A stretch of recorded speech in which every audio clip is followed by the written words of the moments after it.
Hello viewers, আসসালামু আলাইকুম। আজকে আমাদের এন এডুকেশন চ্যানেলে আপনাদের সবাইকে স্বাগতম। তো আজকে আমাদের টপিক হচ্ছে ইউজেস অফ লেট, অর্থাৎ লেটের ব্যবহার। ইউজ অফ লেটের ব্যবহার। তো লেটের ব্যবহার হচ্ছে লেট যেই এই ওয়ার্ডটা, এটা কোথায় কিভাবে ব্যবহৃত হয় এটা নিয়ে আমরা আজকে আলোচনা করব। আজ এটা আলোচনা একটু বড় আলোচনা, তাই আজকে আমরা শুধু দুটা বিষয় নিয়ে আজকে আমরা আলোচনা করব। মোট দুটি বিষয় নিয়ে আলোচনা করব। তো ফার্স্টে আমাদের যেটা এসছে যে ইম্পারেটিভ সেন্টেন্স। ইম্পারেটিভ সেন্টেন্স আমরা জানি যে সেন্টেন্সের আদেশ ও উপদেশ, অনুরোধ ইত্যাদি বোঝানো হয় তাকেই বলা হয় ইম্পারেটিভ সেন্টেন্স। এখানে আমরা একটা এক্সাম্পল দিচ্ছি, লেট আস গো। তো ইম্পারেটিভ সেন্টেন্সে আমরা লেট কীভাবে ব্যবহৃত করব, এটার জন্য আমাদের জানা দরকার এই ইম্পারেটিভ সেন্টেন্সে লেটের স্ট্রাকচারটা কীরকম হবে। তো আমরা এখন যদি আমরা স্ট্রাকচারের দিক ধরি, তবে আমরা দিতে পারি যে স্ট্রাকচারের দিক ধরলে আমরা দিতে পারি সাবজেক্ট, অর্থাৎ এখানে একটু ভুল হয়েছে, ভুল হওয়ার জন্য আমি ক্ষমা প্রার্থনা করছি। ফার্স্টে বসবে হচ্ছে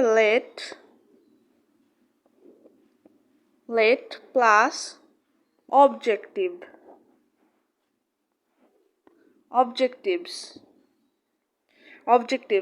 এই অবজেক্টিভসের পরে বসবে হচ্ছে ভার্ব।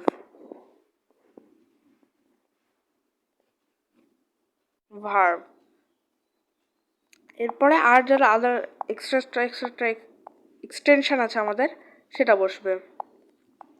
তো আমরা যদি এরকম এক্সাম্পল দিয়ে ধরি, তবে আমরা দিতে পারি যে লেট আস গো বা লেটস গো।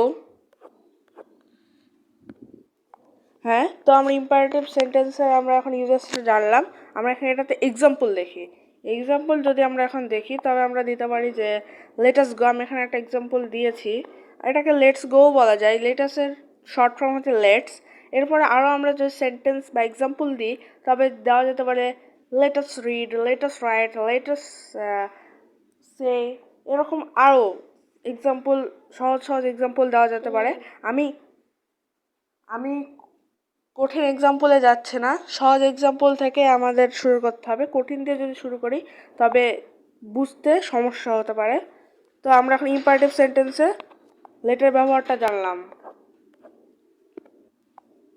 হ্যাঁ, তো এরপরে আমরা যেটা এসছে আমাদের ভার্বের ফর্ম। লেটের পরে ভার্বের ফর্ম কি বসবে।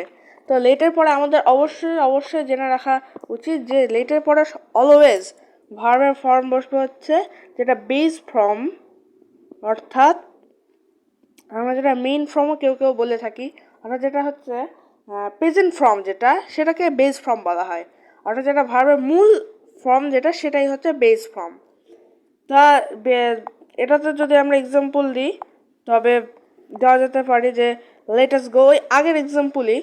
তো এই ভার্বের ফর্মে হচ্ছে আমাদের সব সময় মনে রাখতে হবে, লেট যেখানে বসুক না কেন, যেই টেন্সে বসুক না কেন, ভার্বের পরে অবশ্যই আমাদের ভার্বের বেস ফর্ম বসবে, অর্থাৎ ভার্বের প্রেজেন্ট ফর্ম যেটা বসবে সেটা বসবে। তো আজকে আমাদের আলোচনা ছিল এখান পর্যন্তই। এর পরে আমরা আরও নতুন আরও অনেক মজাদার ও গুরুত্বপূর্ণ টপিক নিয়ে আমরা হাজির হব। আজকে আমাদের ক্লাস এখানেই শেষ হবে। এন এডুকেশনের পক্ষ থেকে আপনাদের সবাইকে স্বাগতম আজকের এই ক্লাসে অংশগ্রহণ করার জন্য। পরবর্তী ভিডিওগুলো দেখার জন্য আপনাদের কাছে আমন্ত্রণ রইল। আসসালামু আলাইকুম।